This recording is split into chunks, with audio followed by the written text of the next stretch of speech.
Saudara-saudari yang terkasih, kita jumpa lagi dalam Pelita Hati hari ini, Senin tanggal 28 Januari 2019, bertepatan dengan peringatan wajib Santo Thomas Aquinas, seorang imam dan pujangga gereja.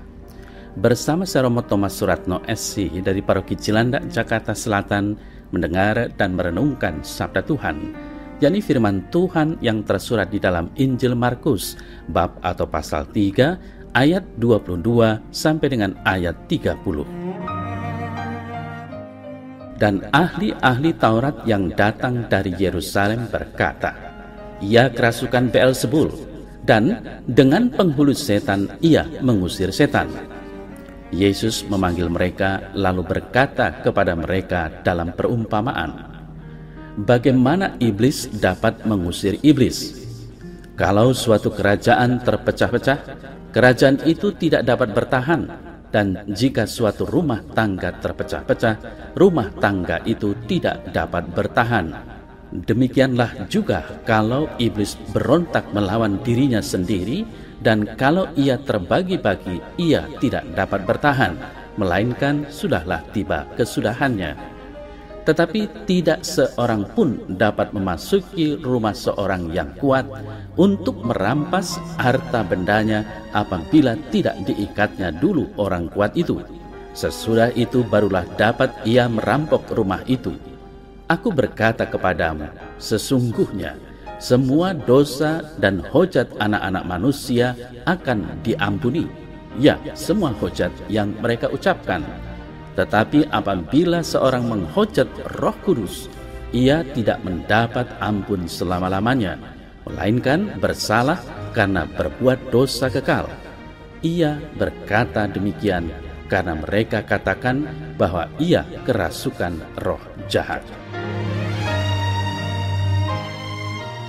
Saudara-saudari yang terkasih, pada zaman globalisasi ini muncul gejala-gejala bahwa kehidupan iman menjadi dangkal. Terjadi pendangkalan makna atas apa yang dihayati dan diyakini. Praktek-praktek keagamaan menjadi semacam rutinitas yang hambar rasanya.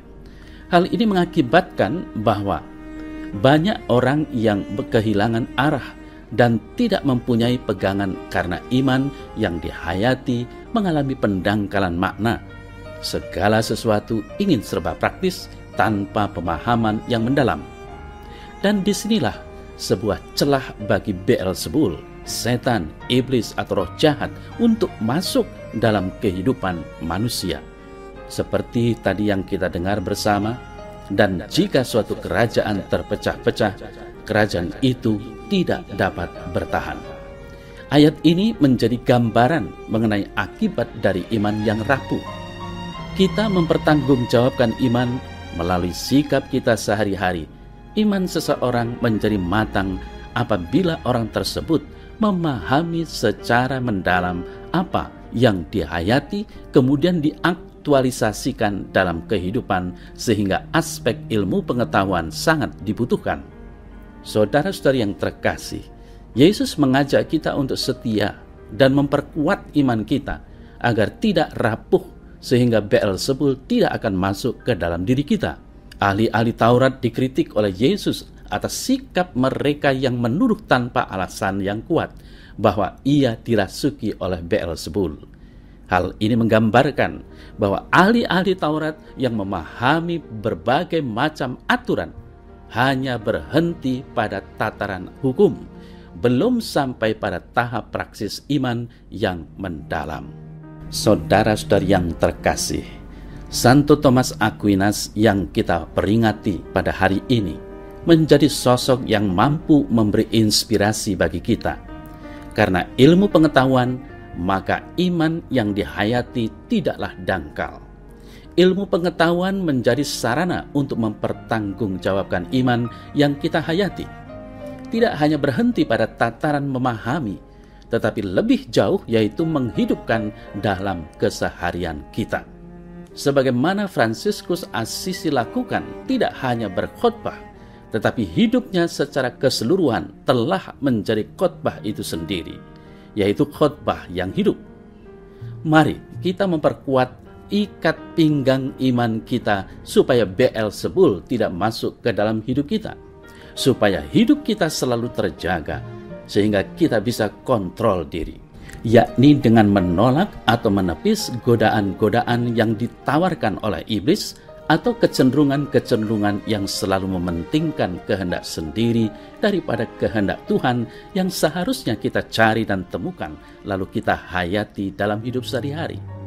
Saudara-saudara yang terkasih, kita sebagai orang beriman harus yakin dan percaya bahwa kuat kuasa Allah dapat mengatasi segala sesuatu yang menjauhkan kita dari keselamatan ilahi.